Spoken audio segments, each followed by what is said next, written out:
तो यारो तुलसी विवाह है, लेकिन एक पौधे से भगवान की शादी क्यों? और जब इस कथा का भाव पता लगेगा तब समझ आएगा क्यों।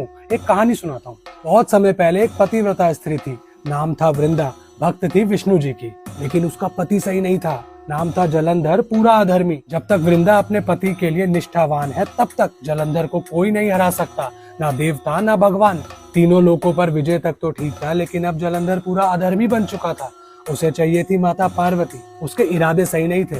वो जानता था कि उसे हराना मुश्किल है और अधर्म का नाश करने के लिए विष्णु जी को भी थोड़ा सा छल करना पड़ा।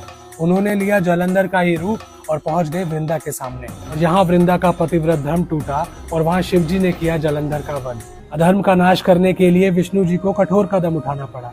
शायद इसीलिए वृंदा ने अपने ही भगवान को दिया श्राप कि आप भी कठोर हो जाएं, आप भी अपनी पत्नी से बिछड़ जाएं।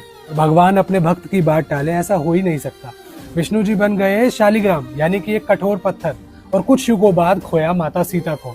उन्होंने वृंदा के दोनों ही श्रापों को अपना लिया। वृंदा जो एक पतिव्रता स्त्री थी, उसने अपने देह का त्याग कर दिया अपने पति के ही साथ, लेकिन उसकी भक्ति, उसकी पवित्रता, उसकी निष्ठा वो हमेशा के लिए अमर हो गई। और भूदेवी यानी कि माता लक्ष्मी से नई देह प्राप्त कर सभी के सामने आई बनके तुलसी।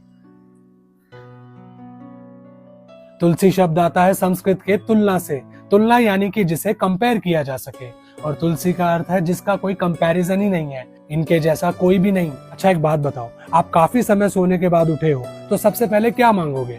मम्मी कहाँ है, पापा, बच्चे, बीवी, खाना?